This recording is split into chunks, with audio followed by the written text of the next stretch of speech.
And we are live, y'all. We are live. Welcome, welcome, welcome.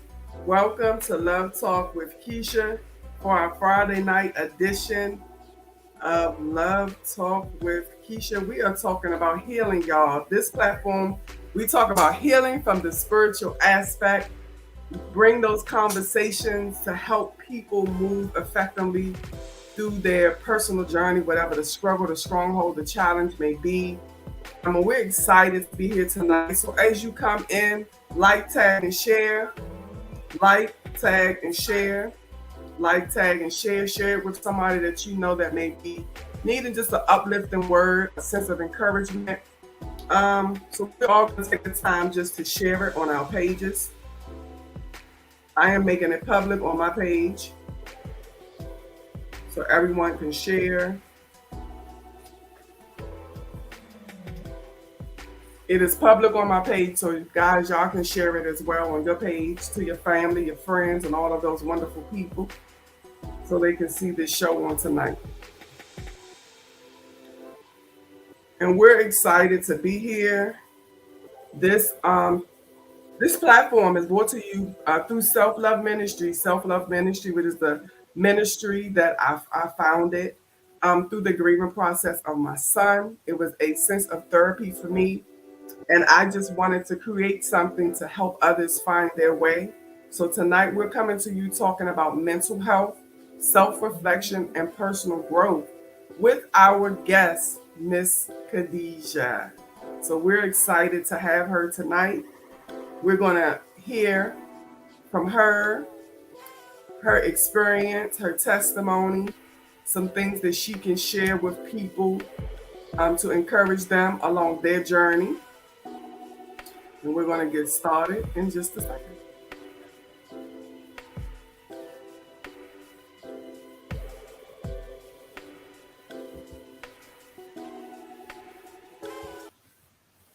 All right, so we are here and we are ready for this great conversation tonight with Miss Kah Dee Sha. It is going to be awesome. I am going to introduce her. First, before I introduce her, I want to say we always like to start off the show with a healing expression or a healing quote. It's just something that we want to just put out there just to encourage people along their healing journey. I wrote mine down, and my healing expression on tonight is defeat the odds. Defeat the odds. Choose healing to become healthy. Defeat the odds. Choose healing to become healthy. Again, I am your host, Lakeisha Jenkins. We're going to let Miss Cassandra, my purpose partners, Miss Cassandra, she's going to introduce herself, give you her healing expression.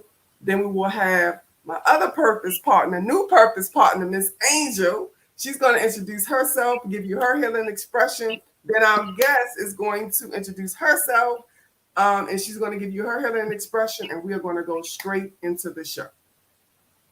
Good evening. Cassandra. Good evening. I'm glad to be here. We're on Love Talk with Keisha. Um, Thanking Coach Keisha for allowing me to be on her platform. My healing expression today would be push through the pain because pushing through the pain would give you the process to learn new growth.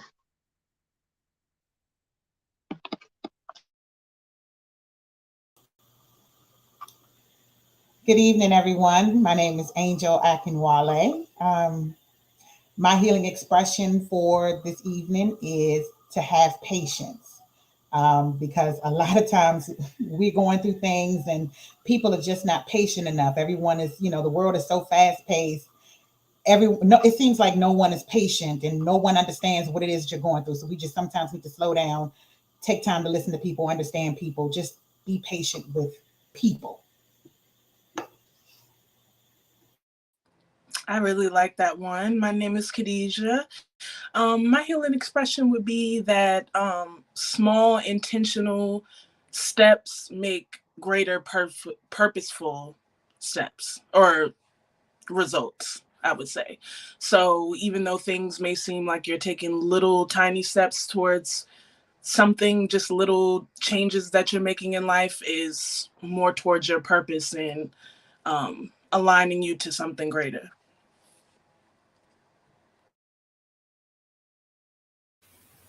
Awesome, awesome, awesome. Thank you, everyone. I am going to start by introducing the little bit that I know about Miss Khadijah. Within the last month, I believe, we've been talking. And Miss Khadijah, she is 28 years old. She is from Maryland. She is a singer. She is a songwriter. She studied in Greece. I'll let her tell you what she studied because I missed that part, but I'll let her throw that in her little quick introduction she'll give you in a few. She worked in the mental health field for 4 years. She has been exposed to mental health on both sides of her family, so she can bring some great conversation with us tonight. Her childhood experiences brought the need for self therapy and her desire to be in that field. And that is what I know about Miss Khadijah. I'm going to turn it over to my purpose partner, Cassandra, because this is her great niece. So I am going to let her give a quick, uh, some quick words to her great niece on tonight. Good evening, everyone. I just wanted to let everyone know I'm grateful for my great niece. Um, when she seen I was on Love Talk with Keisha one day at my home in Maryland, she said that she decided she wanted to be a part. She thought it was interesting. And I just thank God for her being on the show tonight. This is one intelligent, unique young lady. When I tell you, sometimes she's my coach. At 28 years old, sometimes I depend on her to have small talk so I could get an understanding of which way um, I should handle things. And I thank God for her being the counselor she is and all the things that she have been through being so young. Um, you know, this a powerful young lady, and I just feel that young people need to hear her story and her success and where she's going with it and how she has matured through the years of her life, and how she became the woman she is at 28 years old. I'm grateful for her. Love you, my niece.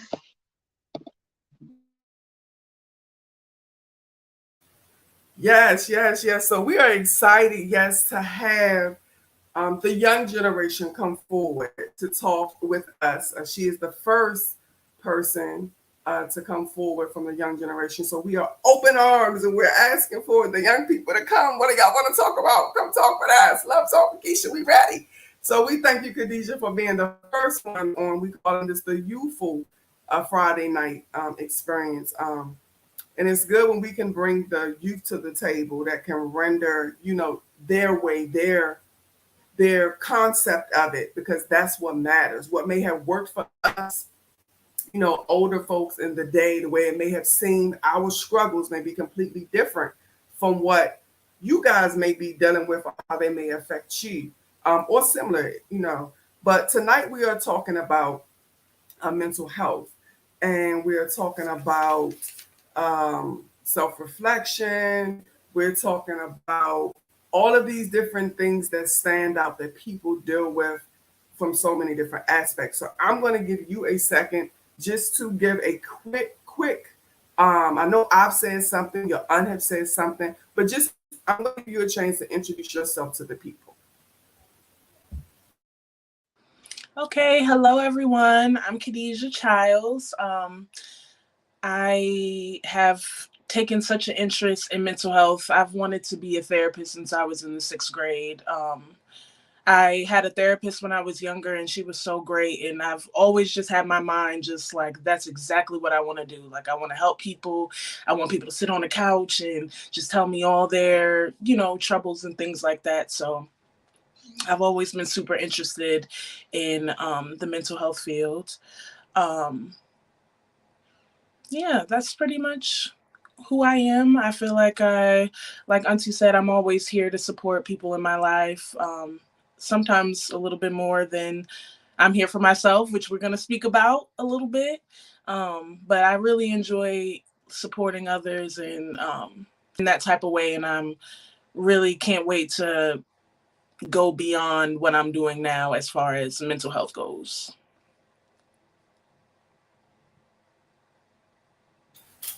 All right, so we're going to get right into this discussion. Um, First of all, we're going to talk about, and I would like to ask you, Khadijah, when we're basically talking about, everybody hear this term, mental health, mental illness. We're not going to deal with the mental illness. We're just going to deal with the mental health tonight. But this term, mental health, not only are you speaking from an aspect of being exposed to it on both sides of the family, you're coming from experience of working in the field, being surrounded by it, seeing people that were dealing with this. So when we are talking about mental health, define for us mental health and give us examples of some things that we are talking about so people will understand at the start of this discussion. Okay, so I just jotted down a quick definition for myself, and I would say I would define mental health as the overall vitality of your mental state, which is kind of the way that you are. I think we normalize certain things a little bit more than we should, like wanting to lay in bed a little bit longer, or, not wanting to isolating yourself, or maybe frequent mood swings or something like that, overeating, undereating, um, not really wanting to be around people, like I said, isolating yourself, just little things that you may not even realize is something that's normal to you, or is something that you've seen throughout your life. You may not even realize that you could be declining in that aspect of your life. Your mental health may not be um, moving as high as it had in prior times. So I would say the overall vitality of your mental state.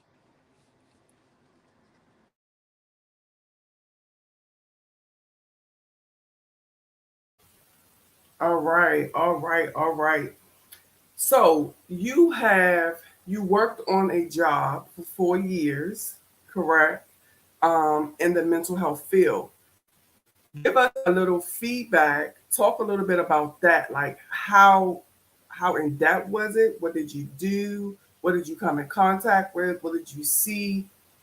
Explain those things for us.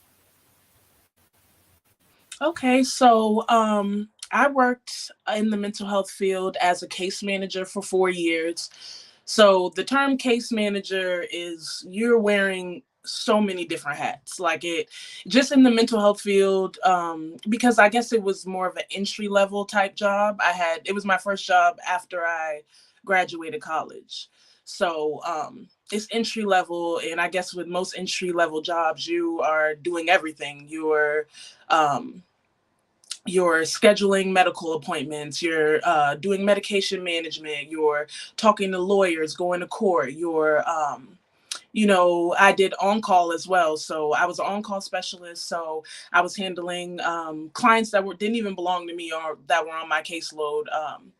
Just assessing their crisis situations. Sometimes I would have to go out there and physically assess the situation. I've dealt with clients with schizophrenia, bipolar disorder, schizoaffective disorder, which is kind of a blend of schizophrenia and bipolar, um, clients with personality disorder. The list goes on, and it all looks different for different clients. Like mental health is not just it's not just a uniform thing. I had a caseload of maybe 10 to 12 clients, give or take, at a time. And two clients could have the same diagnosis and be completely different. Also, working with people with substance abuse disorders, clients that were homeless. I was constantly switching different hats. It just never, it was a lot. So that was my experience working in the mental health field. Also an entry level experience, but it was a long time coming. All right. So being one of the questions I have for you is being in that field, how did it impact you as a person? Like because I can only imagine what I do, as a correctional officer and how that affects me as a correctional officer coming home, not being able to leave everything at the gate.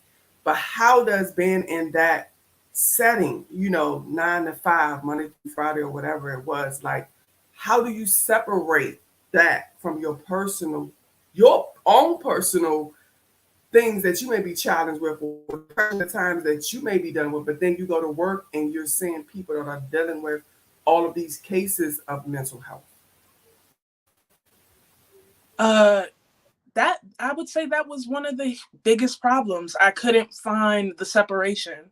Like I had pretty much I was engulfed in my job because not only you're in the community or you're in the office meeting with clients, or you're going to medical appointments, or you're going to court hearings or things like that. After work you also have notes to do. You're typing up clinical notes for each client that you've seen during that day. So it's like, even though I'm debriefing from a long day at work, or whatever happened, I still have to come home and type notes. So I'm reliving the situation, whether it be minuscule, just taking a client to an appointment, or it could be something that was huge. And I have to relive that and type up the clinical notes afterwards. And I could never really and some people do it. I have some friends that still work there and they manage their time well, or they type their notes while they're with the client. In 4 years, I just could not get that down. I could not juggle like personal life with home life. It was starting to merge in, and I couldn't, once certain events started happening in my life that were really depleting my mental health, I could no longer put my best foot forward and be the best case manager, because that was like, I was I wanted to be the best case manager that I could be, but it got to the point where it's like, my cup is empty. I have nothing to give here. I'm getting bad at this, actually. It's not unfair to my clients at this point. And that's great that you said that. A lot of times we have these jobs and we're talking about mental health. Mental health can even, we're talking about even on your job. A lot of us are, as you were saying, like the the torn that the job was trying to take on you. Even myself doing it as a correctional officer, some days I walk out drained. Some days I walk out not the best. Some days I'm coming home and I don't mean to take these issues from the job home or out on somebody else, but it happens. And the fact that you could actually admit, like, it's not fair. Like, the level that this job is getting to me, it's not fair with the people that I'm coming in contact with, because some people work in their field and they stay in that field and they know that that field is tearing them apart. They know that it's changing them. They know that, and they're working with people. They're working with older people. They're working with whoever it is. And now the people begin to now pay for the struggles that you're mentally dealing with, because we're talking about mental health. They begin to mentally deal with whatever you're dealing with. So I applaud you, especially as a young person, to even recognize that this is taking a toll on me, and I need to switch and I need to do something else, because not many people can do that. Some people will stay because of the money, because of whatever it is, and just say, "Oh, I need this to pay my bills," and not mentally think about how it is decreasing them and diminishing them as a person. So I applaud you for being in the right mindset to even care about your mental status that much, because some people would not been able to do that, or struggle with that, or have so many other different things that they need to sacrifice, where they cannot break away from that. So I applaud you for that. Um, are there any other job related experiences before I turn it over to Angel to talk about self reflection? Are there any more job related experiences that you would like to talk about, pertaining to just being on that job for 4 years? Anything else that you would like to share? I actually would like to share that through my experience working at my job, maybe around like 2018, I began going to therapy, and my therapist actually diagnosed me with depression and secondary trauma through my job, because it was really weighing on me. You have constant feelings of like, because you're working with people and these people have been doing the same cycle. My clients are probably still doing the same cycle. I've been out of my job since November 2021, since last November. And I almost guarantee they're still having the same behaviors. And it took me a long time to realize, like, I'm just going going with them, going. And that really, I feel like that really affected me because I'm the type of person, I want to make an impact on people. That's why I got into the field that I got into. I want to be impactful. I want to make a difference. Um, but it just got to the point where it's like, I'm not saying like I was kind of losing hope a little bit because they were continuing doing the same things, and I'm like about to pull my hair out trying to make such a big difference. But it's like the truth of the matter is people have to want to change. You can't change people. So it's like I'm overexerting myself. But some of my coworkers already got the memo, like, girl, you just do what you gotta do, write your notes, get up out of there. But I'm so easily, I get emotionally invested into things, and I want to do a good job because it got to I didn't want it to just mean a paycheck to me. I wanted to really make a difference. And when I didn't feel like I was actually making a difference, I now that I'm looking back on it in hindsight, I realized like that's something that means a lot to me, is you know, feeling like I'm actually making a difference in people's lives. And once I felt like I wasn't getting that type of that feeling, I was just like, I can't do it. I don't think I could do this no more. I'm just going through. It's like over and over and over. We going through the same thing. They doing the same thing at the same time around Christmas time. I'm going through this with this client. Then here we go, spring, summer. It's just it got so predictable, but also they were taking it up a notch every single year. So, but it all started the same. So I just wanted to share that the job, I actually got a real diagnosis from a therapist of secondary trauma from working at the job that I was working. Wow. Okay. And as you were speaking, all right, we take notes over here, y'all. We take notes. We talk about these things. Like we all got paper and pen. I hope y'all got y'all's too. But as you were talking, I wrote down passion. Like I could hear your passion, like your passion so much to like really wanting to help people. But you just came against that challenge where the job began to affect you. And I understand. I could actually understand that. And I also wrote down people have to want to change. You said that, and that is so true. People have to want to change, and sometimes we we so bad want something for somebody that they don't want for themselves, and we care about them just that much. We want them to change. We want them to break from that addiction. We want them to go get help. We want them to go. Sometimes, if it's getting on medication or going to the therapist or going to a support group or just so much just challenging them, trusting and believing. Sometimes it's just believing that you can do it. Just adhering to the mindset that I have it in me to change. I have it in me to do this. And sometimes we do.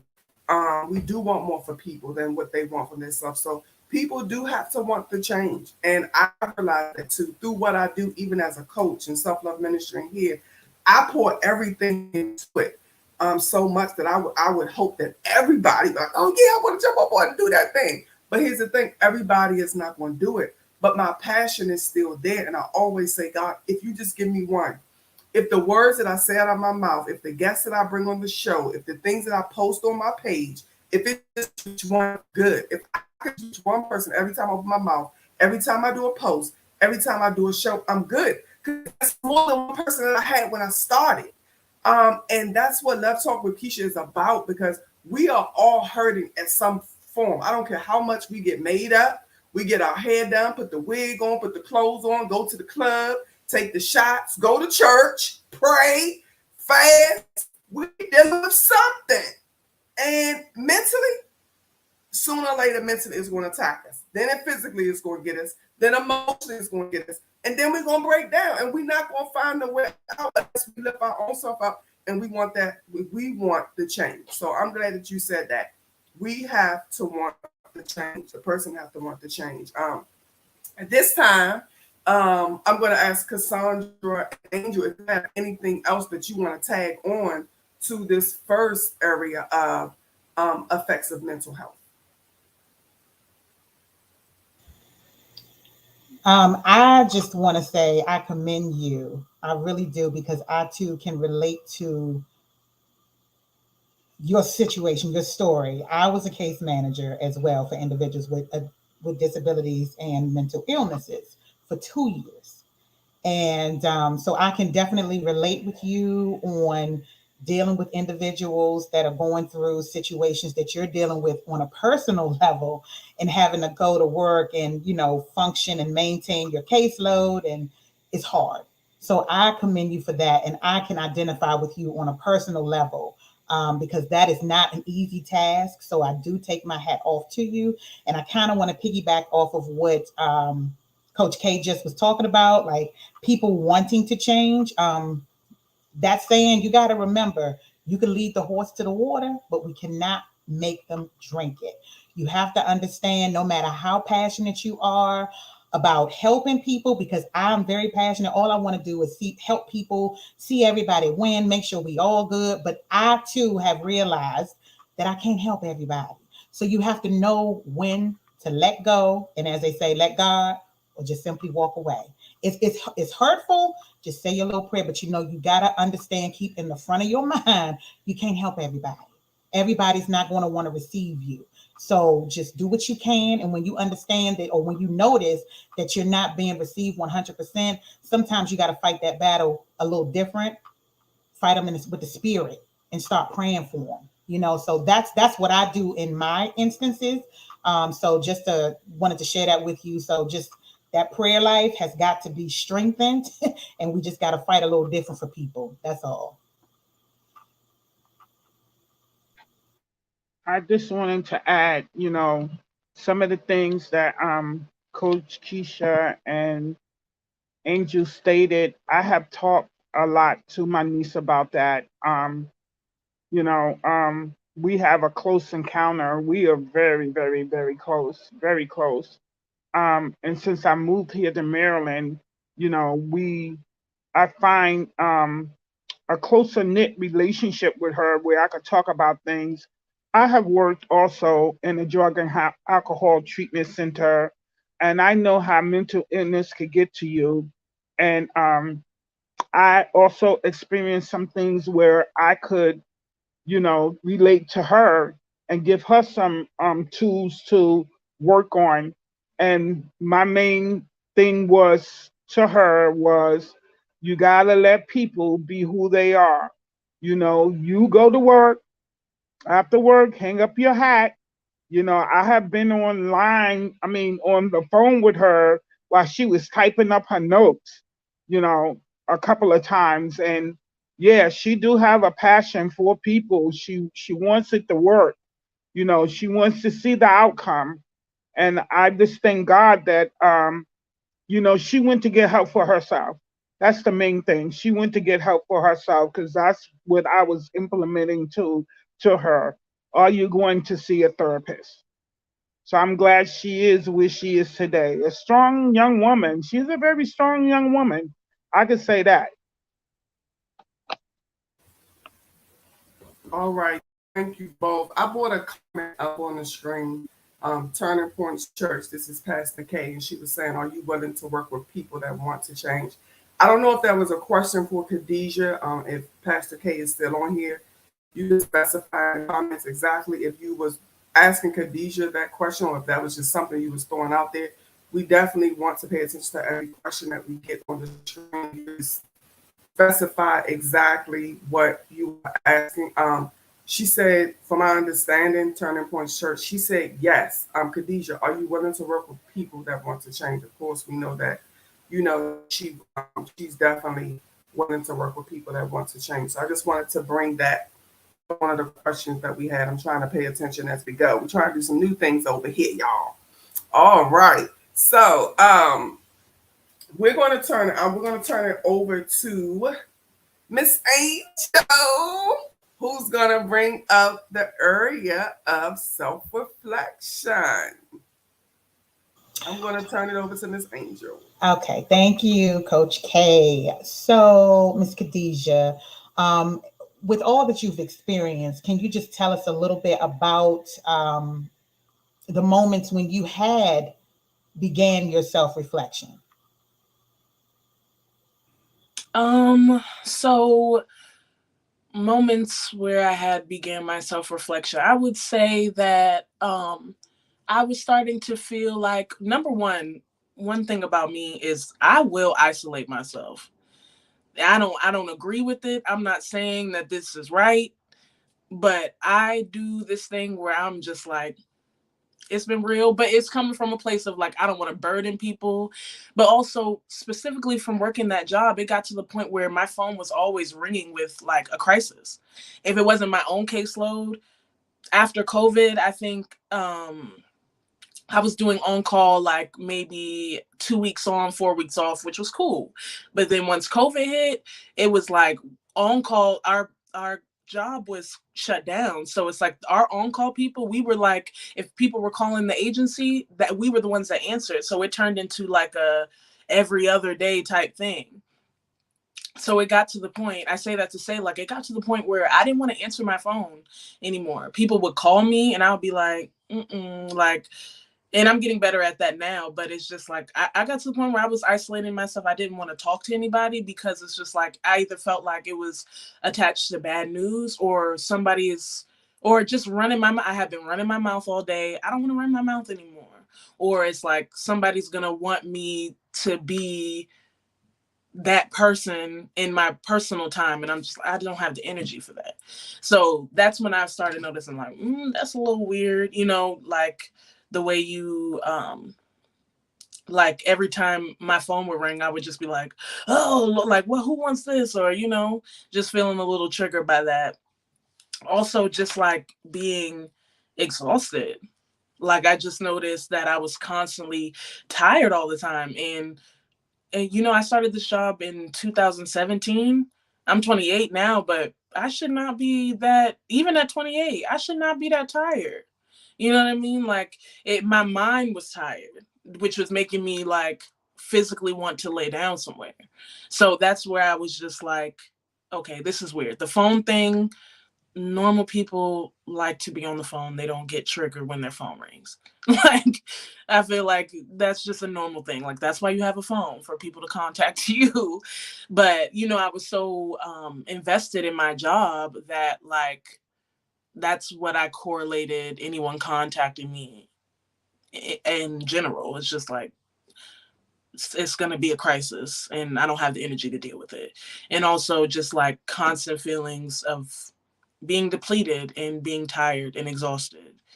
And also just like lack of boundaries for myself because I was so unhappy in my work situation, or like I wasn't fulfilled at work, or I wasn't fulfilled at home or something. Like I feel like I turned to a lot of like negative people who didn't have my best interests. I was, so it was just like, it was a bunch of things where I was just like, you know what, hold it. Cause I'm the type of person, I overanalyze everything, probably to the point where it's just like, I'm my worst critic, but I'm a very self-aware person. So it's just like, I could tell something was wrong, but it was just so deep into it that I ain't have the energy to do anything about it, which also kind of drives you insane. Like I'm aware of myself, but like I can't make the changes to make my situation better. Wow. Okay. So, on a spiritual level, what did you gain personally from your moments of reflection? Um, So I can't necessarily say at that time I was gaining anything spiritually. Like I had totally disconnected myself from things that fulfill me spiritually, like music, songwriting. It got to the point, and maybe you guys could relate to this, or people on live can relate to this. It's just like I view songwriting kind of like how I view prayer, whereas like you can write a song anywhere. You can you could do it in your mind, you could write it in notes on your phone, just like you could pray anywhere. So it's just like it was getting to the point where I was so disconnected spiritually that I was like I wasn't even finding time to pray. And I'm not even like a super spiritual person, but I know the power of prayer, and I know, the power of God. I know the power, or a higher being. So it was getting to the point where it's just like I can't even pray. I'll do it tomorrow. It's like, girl, you could pray anywhere. Like, you know what I mean? Like, just like you could write a song anywhere. I could write a song driving. I could, it's just something so simple. It's something that, and it helps with like release your feelings and stuff like that. I view them the same. Like it was getting to the I'm not making time. Oh, I can't write it right now. Oh, I can't pray right now. And as I'm laying in the bed, like you could say a prayer literally right here. You don't have to get on your knees and pray to God. Like you could do it anywhere, everywhere, Same with like meditation. However you want to, it's all the same to me. Yeah, it's not something super intricate, but I went down spiritually because I wasn't making time to fill myself spiritually or connect with any higher power or God or even myself. I was disconnected from my own self. So Okay, so during your moments of isolation, okay, um, what was it that actually triggered you to get therapy or get help? Was it your own doing, or was it someone else, trying to help you along the way? it was my own doing because like I said, like I'm a very self-aware person.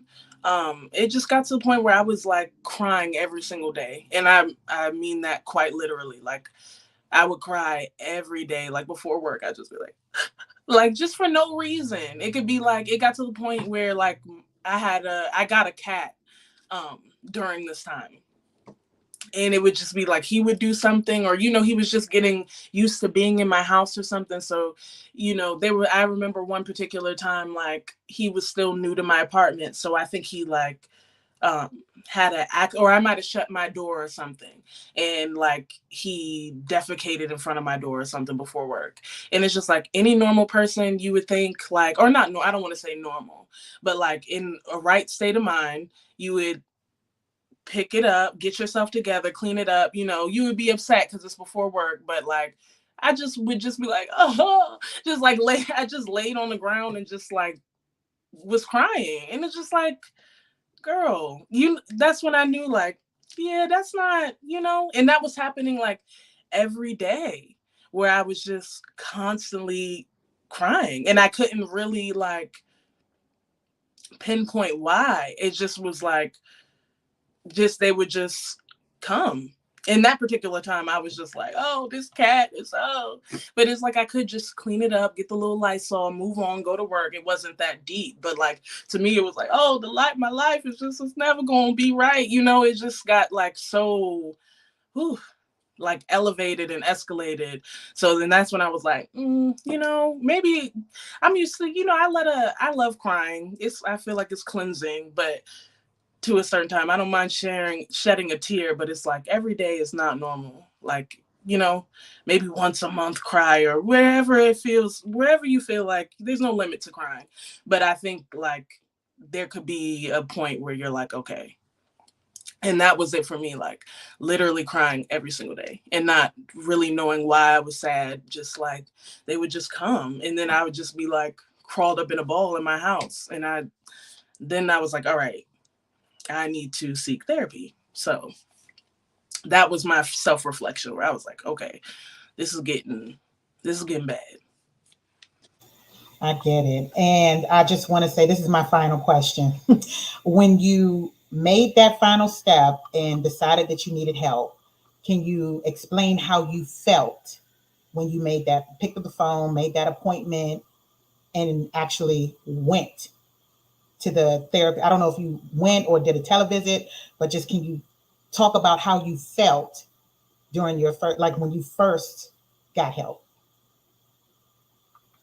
Okay.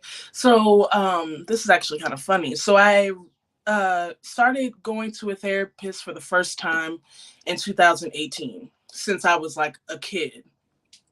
Um and I actually found this therapist. Funny story is because I was taking my clients to this agency, And I had taken one of my clients there for like a disability evaluation that he needed for his social worker. And then I had another client who actually was going for therapy.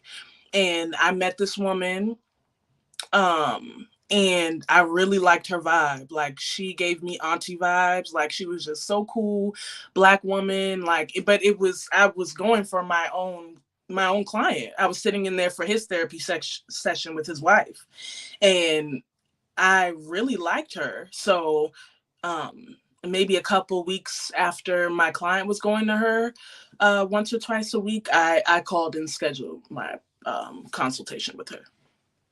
And she actually diagnosed me with depression and secondary trauma.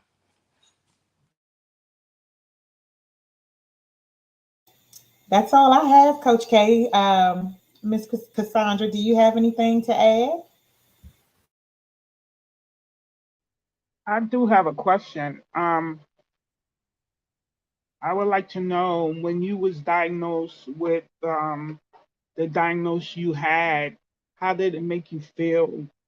Did you feel like you was a person with a disability, or did you feel dysfunctional, or did you feel sad? Um, at that point, how did you reflect on yourself in that area?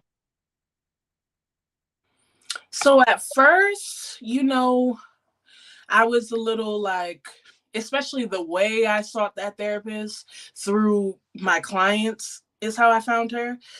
At first I kind of felt a little like less than, because I feel like even though I'm so obviously human like the rest of us, like I really had to humble myself because this is somebody that my own client was going to as well. So, I really had to um humble myself and see myself in a different light. Like, you're not perfect. You are just adjacent to your client. You're not different.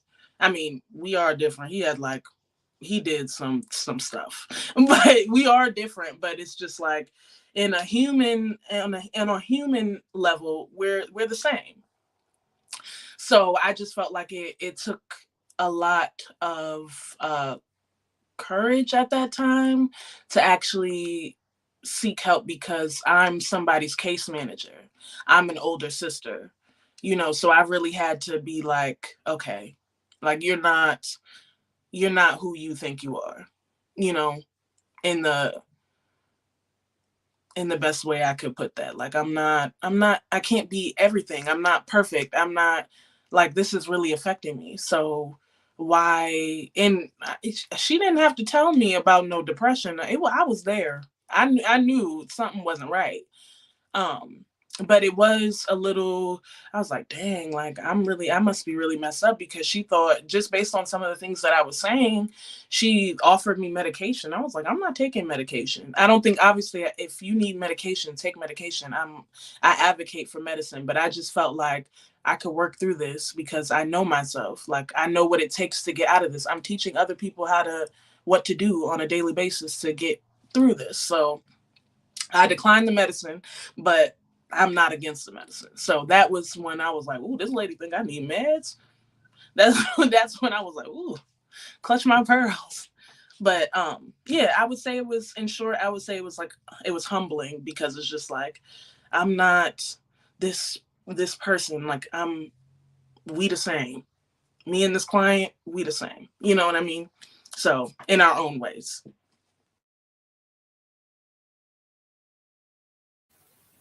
All right. So for me over here, I got something. I've been writing since y'all been talking. Y'all know this girl over here writes. But you mentioned when you was talking to Angel, isolation. You were saying, you had spoken isolation, but the way that you said it is kind of like isolation is bad, and I don't feel that isolation is bad. Personally, going being one that has struggled with severe depression, PTSD, and anxiety through the loss of my 14-year-old son, back in 2015, I don't feel isolation is bad. I feel like isolation is one of those steps that you take to figure you out, you know, to figure you out. It's just, how are you using that isolation? I think that that's what matters. Are you using it to shut off from everybody in a negative manner? Are you using that isolation just to be able to find your sense of strength and direction?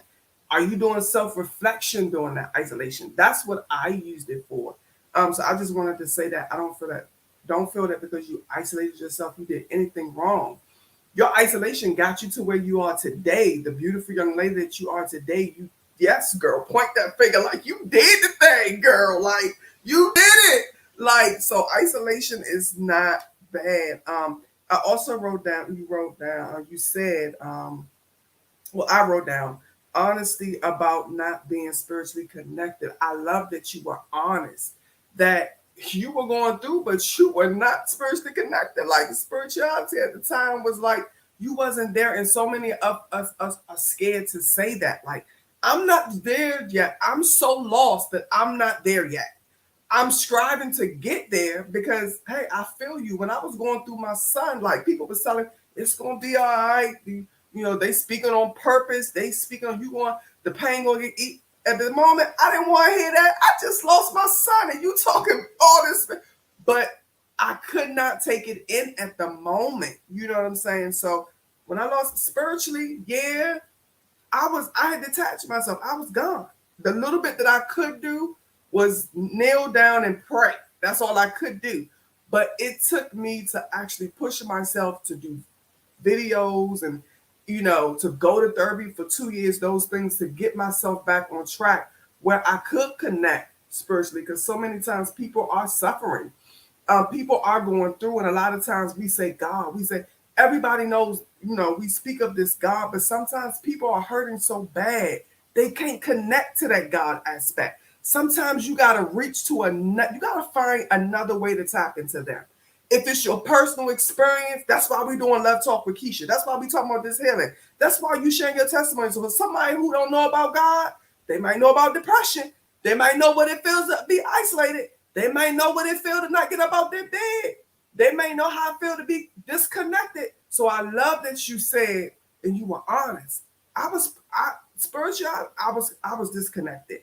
Um, I think I was going to ask the question, what caused the shift? But Angel asked you about that, and you explained it very well.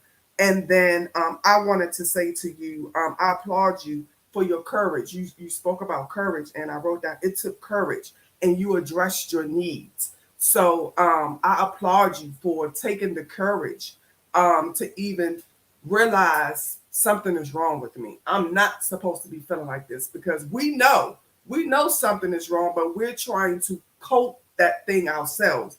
And sometimes people are able, sometimes people are strong enough to cope with themselves and they're able to do it without medicine. But then sometimes you do need professional help. Sometimes it may have to go beyond a support group in somebody's house or at a center. You know what I'm saying? Or you may not, you may start off with just listening to Love Talk with Keisha because that's opening the door for you. But it may go beyond that. You may need to go to the next step to go actually to talk to a therapist and figure out how those things, because a lot of times these things are connecting to something. Your issues were connecting to your job. The issues that I was dealing with at the time I lost my son, that I was dealing with shame and guilt, came from me, from a young adult that I was displaying in every relationship. So a lot of times it's connected to something that the people around you don't know. Your mother, your father, your girlfriend, your boyfriend, your spouse, they don't know. So you have to go to a therapist. You have to go to some type of, mental facility to help them break it down to you. So I applaud you of your courage. I'm trying to pay attention to the question that we have. Were you more better equipped to assist your clients?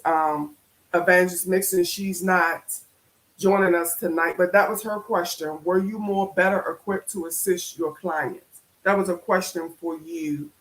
Um, I just lost Kah Dee Sha because I'm so deep impacted in this. Were you more equipped to assist your clients? That was one of the questions that we had. I'll give you about a couple of minutes to answer. I would say Not really, because at that time in 2018, I was not consistent with therapy. So I ended up stopping therapy. I felt like, ooh, I did feel so good though to start therapy. It felt good in my mind. It's like, oh my God, I'm doing something great. But then after a few sessions, I was like, I didn't think I was fixed, but I was like, this is no longer like my top priority. I think my grandma got sick or something like that, and I had to go to Georgia and take care of her. And then after I got back from that, I just never went back. So no, I would say that it didn't help me to be a better case manager because I wasn't consistent at that time. I applaud you for your honesty. I applaud you for your honesty. The next question, not advantage mixing.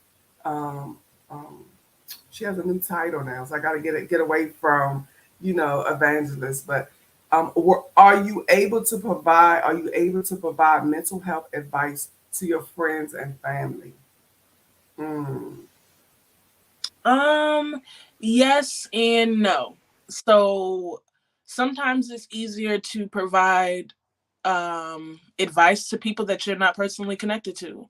Like because I have people in my family that do deal with mental health, but it's just like sometimes I may feel like my advice wouldn't be as maybe not received as well, because that's I'm this person in their lives, or maybe my perspective is different because I have this type of relationship with a person.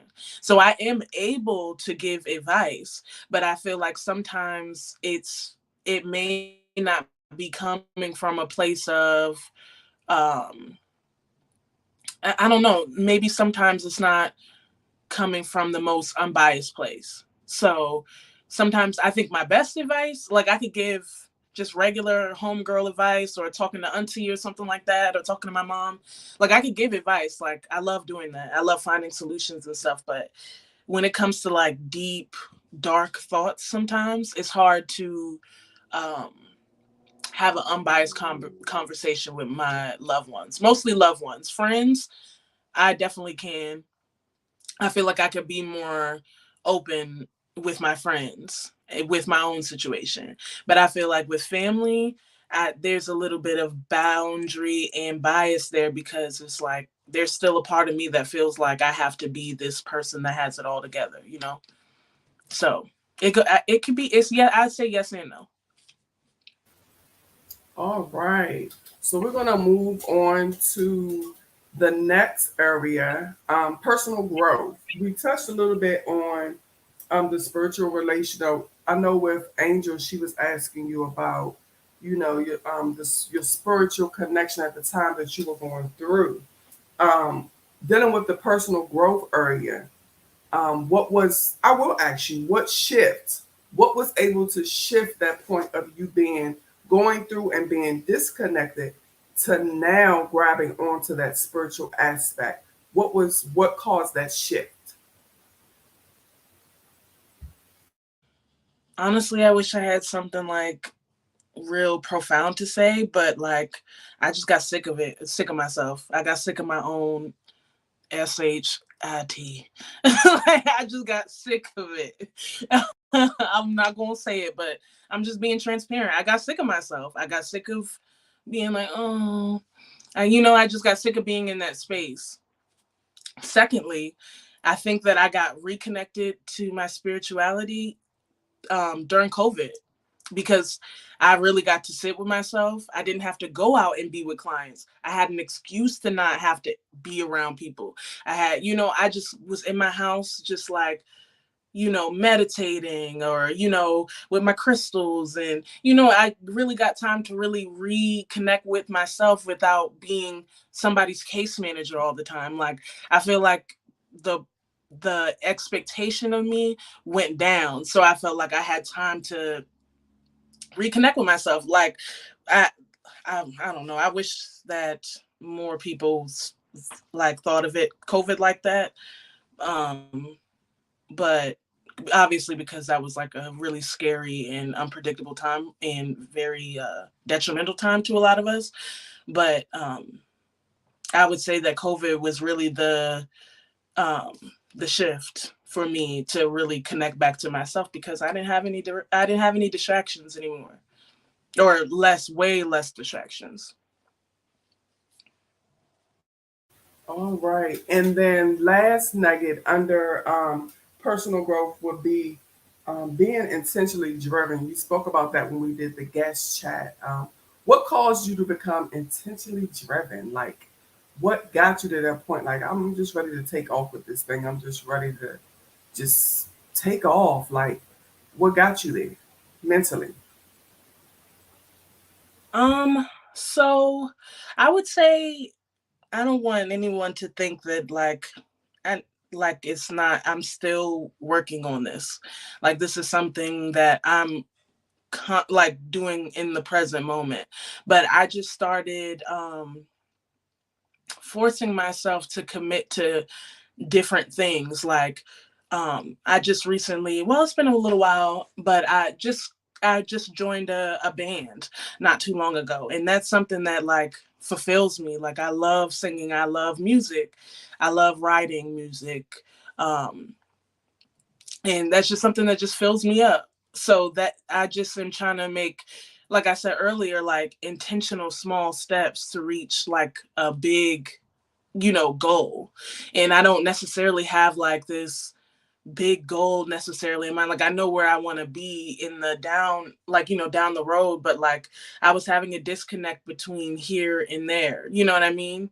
But I'm realizing it's like the tiny little steps that you have to do in between time that's going to make the biggest difference. It's not going to be like a grand gesture. I'm not just going to be like, oh, I'm new, but it's just like if I'm making little things or something like this. Like I love talking to people. Like I want to have a talk show eventually. You know what I mean? But this is something that's in alignment to who I am and what fulfills me.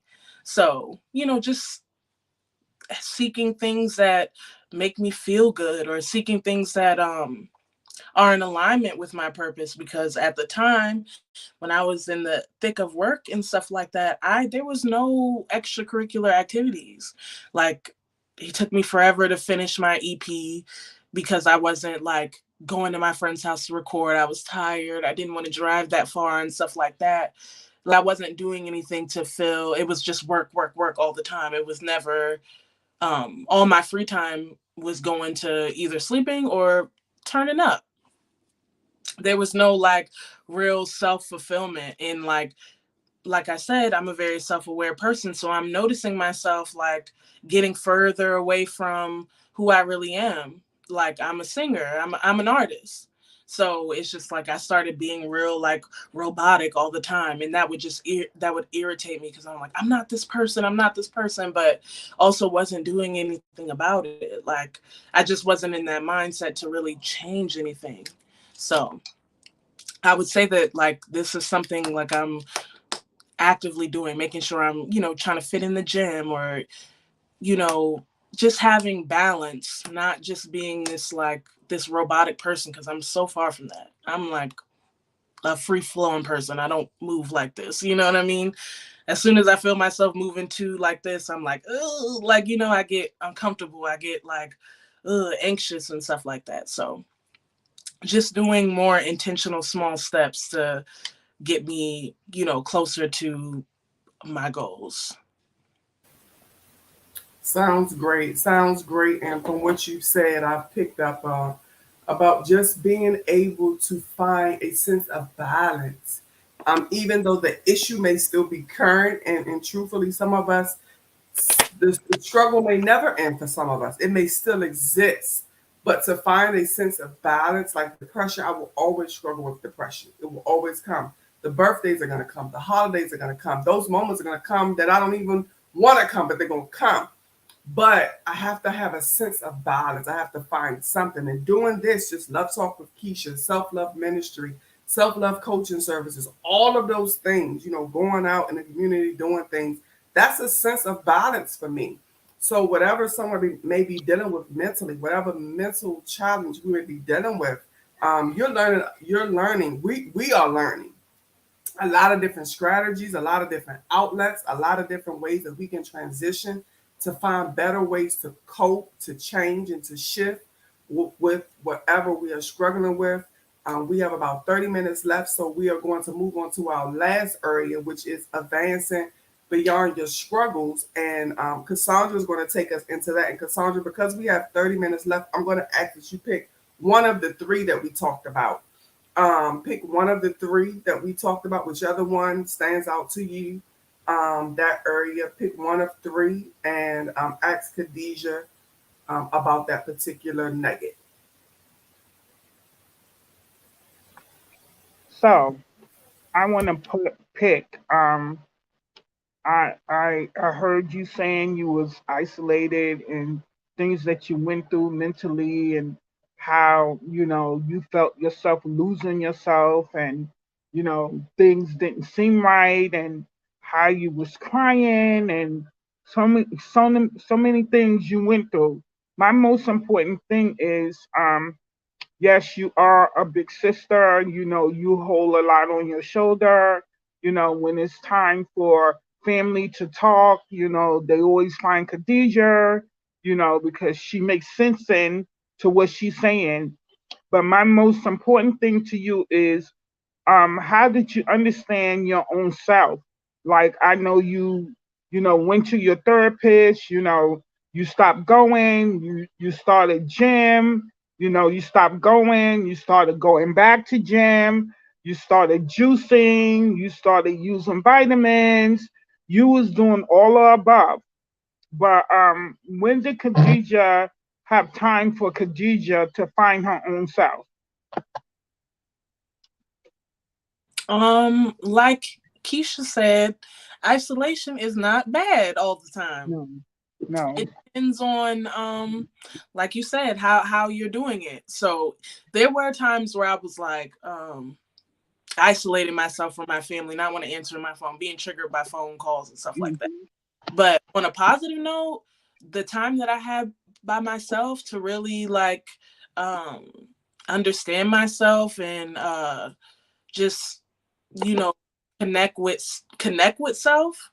Mhm. um that's kind of how I get up and go. 'Cause like, all right, I'm, I'm sick of being in this place. I'm sick of not being consistent with my goals. I'm not, and I find I realize that type of stuff through time alone because I feel like nobody understands me more than me. I'm not necessarily a type of person that's always like seeking counsel outside of myself.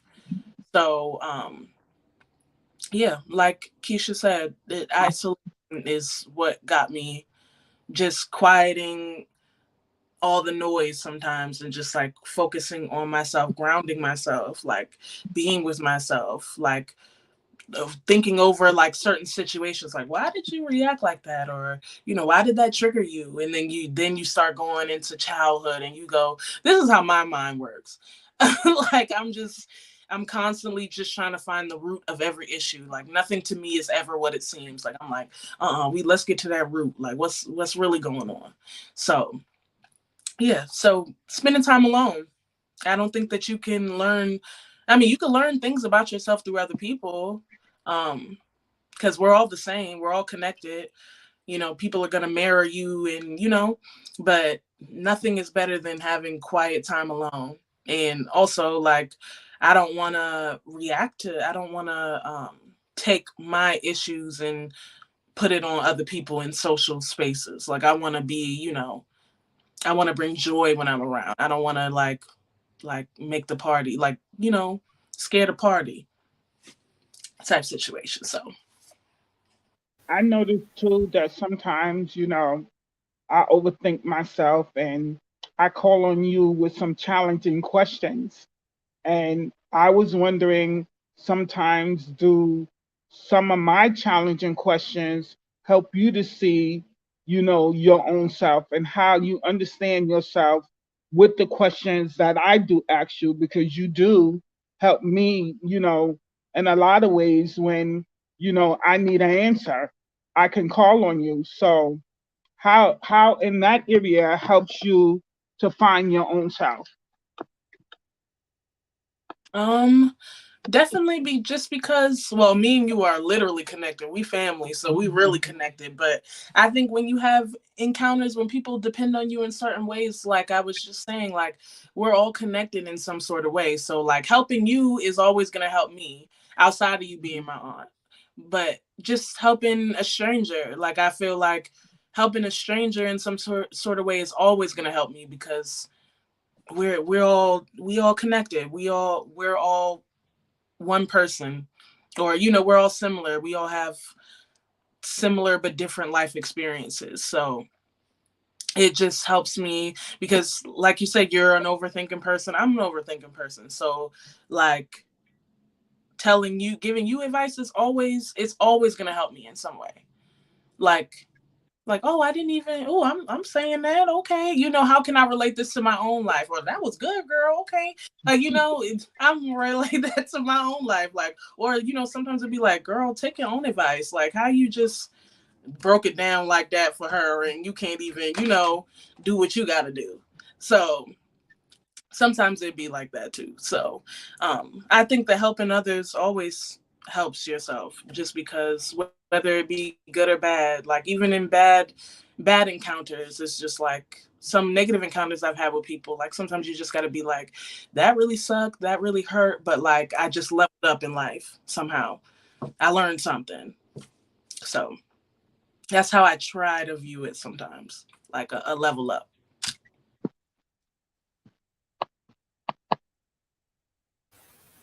All right, so thank you both. I would like to, how important, and this is ending the show, last question for me. How important do you think that it is for one to render compliments to themselves? That self talk, that prep talk, all of those things. Like, how important do you think, like the self talk, the complimenting, how beneficial do you think that is, even in the midst of going through and not understanding how you're feeling, what you're going through, even not even knowing how you're going to come out of it. What resources you're going to grab onto. How do you think the steps of complimenting yourself benefits through going through the stages of mental health? Um, I think if it's not the most important, it's like right underneath of it, because it's like the way that we talk about ourselves. It's like we're sending little like receptors to the universe. Like we're just like, when I say sometimes, and I have to constantly work on this, because I do struggle a lot with having negative thoughts. Like sometimes I find it hard to compliment myself. Like a lot of people have to be like, there's some things that you or my mom tells me this too, like, you're not this, or or she'll always tell me to be like, words have power. So I think the more that you, even if you're faking it till you make it, like, if you say like self affirmations, or like, those are little manifestations, like little mantras and stuff like that. Like manifestations and mantras and affirmations, like it can come in good and bad forms. So you have to be conscious of what you're saying to yourself, because that manifests in real time. So if I'm constantly telling myself like, oh, you're ugly, you're not good enough, or whatever, you're da da da, next thing I know is just like more of that is coming into my life, because I've casted that spell on my life. So complimenting yourself is great. Sometimes I was actually just talking to my friend about this yesterday, like what's the difference between bragging and being proud of yourself? Because sometimes if you don't say you did something, or if you don't compliment yourself, people will forget that you did it, or people will try to take it away from you, or people will try to play with you. So sometimes you have to really stand in your power and be like, no, I'm this. Like I'm not that. Or you sometimes you got to really like flex on people so to speak, because you got to really remember, like we were trying to figure out what the line is between being proud of yourself and bragging. We couldn't figure it out, but we're still working on that. But yeah, you have to compliment yourself, because sometimes people don't want to compliment you. You have people in your life that will compliment you and they want the best for you, but then you have them little haters that they don't want to give you a compliment. Or you could be really rocking that dress, or doing whatever, and you're like, oh, why did no one compliment me, or whatever. But the whole time they know you look good, but they're not going to tell you you look good, because they insecure and they secretly hate. You know what I mean?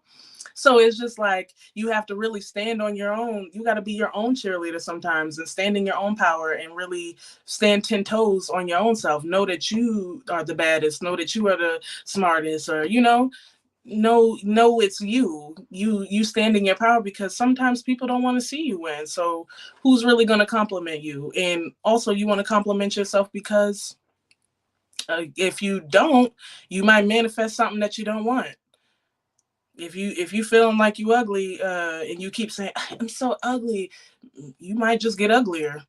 And that's not what you want. Or if you keep saying, oh, I just can't do it, you're not going to do it. And that's something that I'm still constantly learning. Like, I know the power of words, I know the, like, importance of being intentional with words, but I'm also just human. I can't be perfect all the time. Like, you know what I mean? Even though I know something, doesn't mean that I'm not going to have like a human experience. But I just try to, like, I'm trying to find different ways to, like, shift those thoughts, like, um quick, before, like, they go out into the universe. Like, oh, let me grab those. Like, I don't want to, or not dwelling on it that long. Like, I've had times where I'm just, like, dwelling on those nasty thoughts and speech.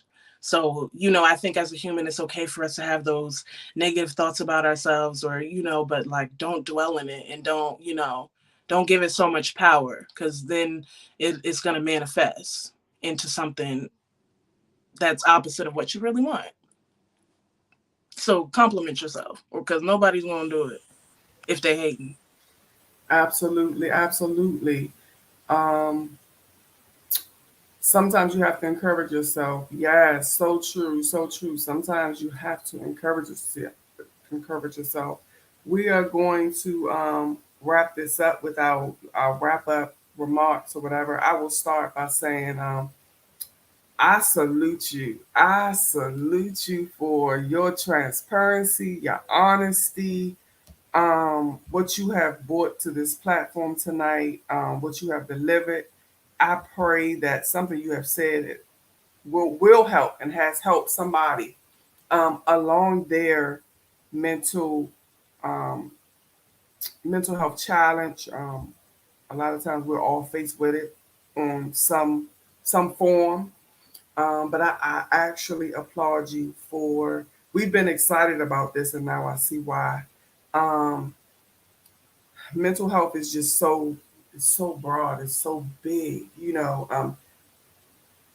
Not just people, families, communities. We're seeing our loved ones suffer in this mental illness, and we not mental health, and we cannot do nothing about it because, as we said, they have to want it for themselves. And the only thing that we can possibly do is continue to pray and continue to just pray that one day things like this, talking about it, um, sharing our testimonies of the impact that what we felt going through, where we are now, how we feel now, the transition, the journey, discovering ourselves and being able to love ourselves in a better manner, whatever it is. I pray that something that was said on tonight from any four of us, I pray that it helps someone else along their journey. Um, Minister Nixon, I don't know why I'm struggling with that, probably because it's new. She said, awesome show, ladies. We have Miss Tiffany Nicole Haynes. I found out who she was. That's your mama, right? Yeah, that's her mama right there, y'all. She's supporting her daughter on tonight.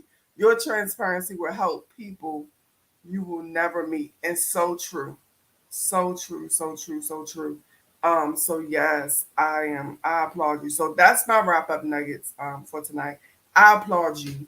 We're gonna let Angel and then we're gonna let Cassandra, then I'm gonna come back and I'm gonna close this out. I'm gonna let them give their wrap up nuggets, wrap up remarks on tonight. Angel, all in your hands. Thank you. I too just want to commend you. As I said, I can relate to you, your story on a personal level. I get you. I get all that you've been through, especially that isolation period. I mean, that thing is tough. Once you enter isolation, if you don't identify within yourself that you need to come out of it, you get stuck. And I commend you for acknowledging while you were in the midst of that you needed help. So I take my hat off to you. I'm just going to say, keep up the good work. Stay focused. I'm praying for you, as I'm sure we all are here on the panel. God bless you. God bless you. Well, I'm gonna be a little biased. You know, my great niece is her grandmother, her mother's child.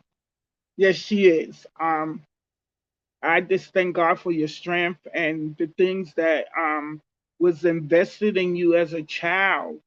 You know, you were able to pull out your strengths when you thought you never had none.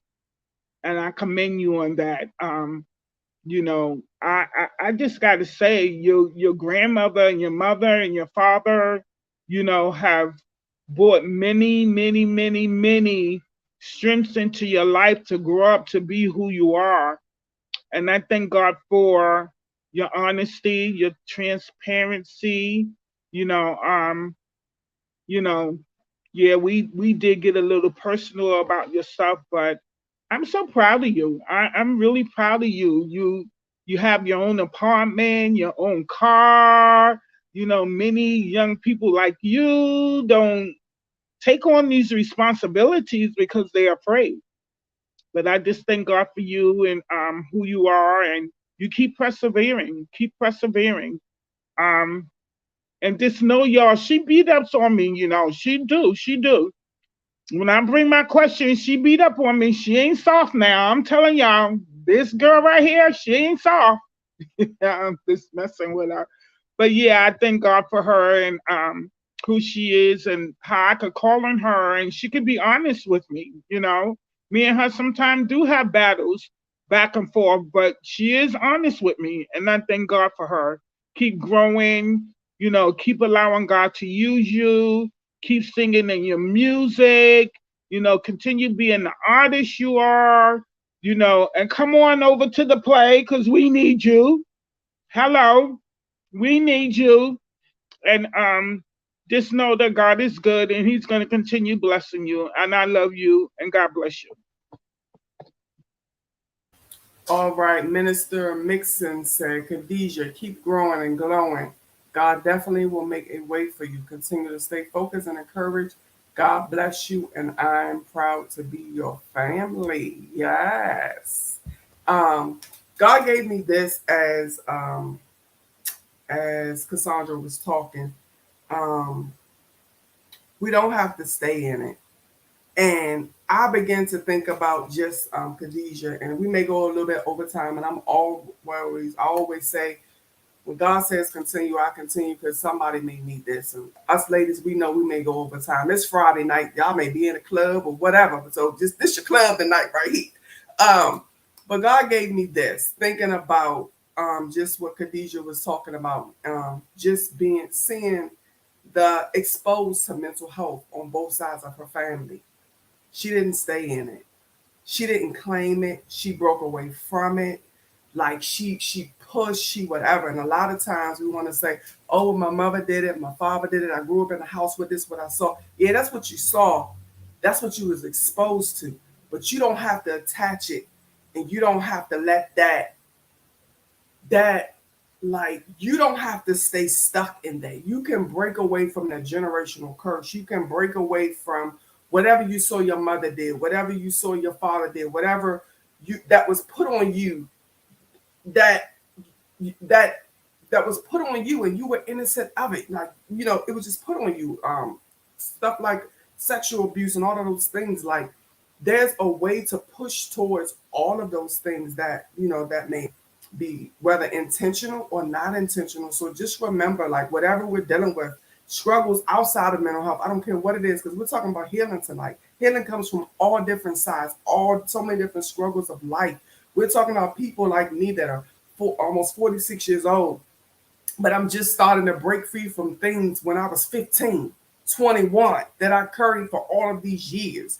So just remember, like, we don't have to stay stuck in the things that were exposed to us, attached to us, put on us through innocence or whatever. Like we have a choice. And as this young lady, 28 years old, she didn't let, even though the job that she didn't know when she got the job, this was going to be the experience. She didn't know that the job was going to lead her up to be now diagnosed with something.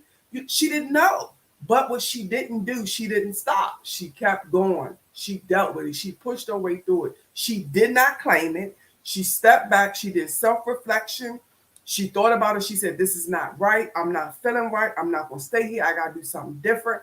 I'm spiritually lost. I'm mentally lost. But guess what? I'm going to decide to beat this thing. So we can beat whatever it is. We can beat whatever it is. We just have to have the willpower. We just have to have the mindset. And once you get all of those things together and you understand where you're going and you get yourself back on track, I would pray that then we all would get to the point where we would now say, okay, I'm going to include God in this. Because it's one thing that when you try on your own, you feeling like you dragging a weight when you trying it on your own. And that weight is so heavy. Like, yeah, you maybe feel like you doing it and you managing and you seeing change and yeah, you shifting. But when you put God in the equation and you add him to the formula, things become so much manageable. Like, I literally look at myself now and be like, you know what? I spent 40-something years trying to do this on my own. But had I actually gotten to the point for whatever reason, everything I went through and that I did, I needed it because it got me where I am now. But had I just maybe had something to deter my thinking or to attract my mind, let's try this with God. Let's do this a little better. You understand what I'm saying? I wouldn't have struggled so bad.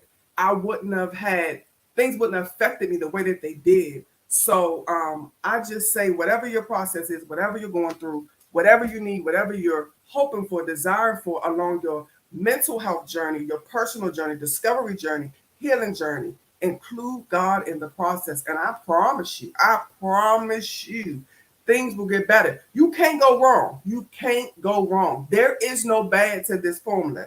There's no negative to this formula. Only thing you can get is greatness, happiness, peace, transformation, confidence, self-love. All of those things, they take off. They take off. They take off. So I just pray that something that we have said on tonight, something that was mentioned, something this wonderful guest rendered. I pray that once we get off this live tonight, that it will challenge your thinking. It will challenge whatever you're dealing with, depression, addiction, PTSD, anxiety, something nobody knows about. I pray that on tonight that you think about tomorrow, I'm going to find somebody to confide in. I'm going to find somebody to talk to about this thing. Ain't nobody got to know, just you and God. That's all we need to know. You ain't got to tell nobody but God. But as long as I pray that somebody wakes up tomorrow morning with a different mindset of change with the things that we have brought forth on this platform tonight, and I pray that it will actually attack your mind, and that it will attack you mentally, that you want to do something different amongst your strongholds and your challenges. And tune into our next show. Our next show is going to be dealing with the effects of trauma. The effects of trauma. It's been posted on my page today. The effects of trauma, May 21st. That's a Saturday at 4 o'clock. My dear friend, my lovely friend, I love this lady. She has been she's one of my accountability partners. She was my first guest when Love Talk with Keisha started. She was my first guest, and she talked about sexual assault. But now she's coming back and she's tying that sexual assault to break down traumas and the effects of traumas. So tune in for that. Also, for those of you who don't know, we do an intercessory prayer every fourth Thursday.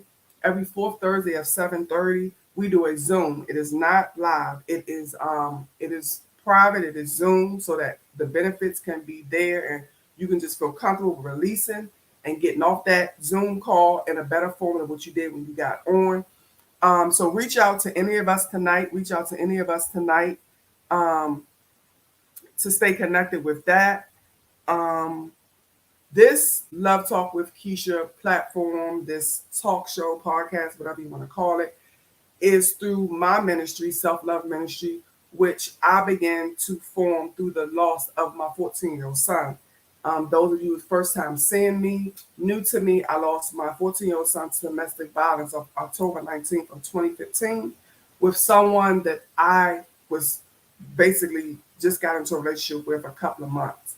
And through that experience of about to lose myself, not suicide, just didn't know where to turn.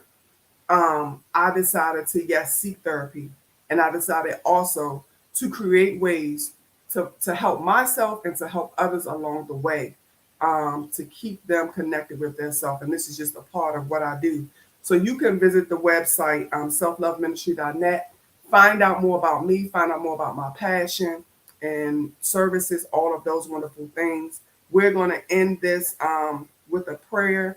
Did I forget anything, ladies? I also, if you were, we also like to also just post the information to stay connected with our guests as well. So I have just posted the connect information for our guests. If you want to reach out to her, any questions, anything that you have, anything you liked, or whatever it is, she touched you, whatever it is, you have her email, you have how you can sew into her, and just a way of saying thank you for what she brought to this platform tonight. I'm definitely grateful, especially because she's a part of the younger generation. And sometimes the younger generation is scared to come to the table and talk about just this certain things, how they were affected, what affected them, how did they manage, and how did they find their way through that circumstance. So I thank everyone for joining us tonight. This has been awesome, ladies. It's been awesome. We're going to talk backstage after we do the prayer, but I'm appreciative of everybody that joined tonight. And again, I just pray that this live helps somebody, and it just gives you a different way of wanting to do things, restoration and recovery. I pray that on tonight. So I'm going to pray us out. And again, um, tune in for our next show. Stay connected to us. Next time I come, I'll make sure I have. Actually, I'm going to do this now because I don't want to be the only one to give out my information. I'm going to allow Angel and I'm going to allow Cassandra as well to give you their information, how you can stay connected to them, because maybe they said something that stood out to you and you want to stay connected to them. So I'm going to let Angel go first, and I'm going to let Cassandra tell the people how they can stay connected to you, and how they can get in contact with you. Okay. You can, the best way to reach me is through email, angel, ANGEL .R.Akinwale, AKINWALE @gmail.com. That's the best way to stay connected with me.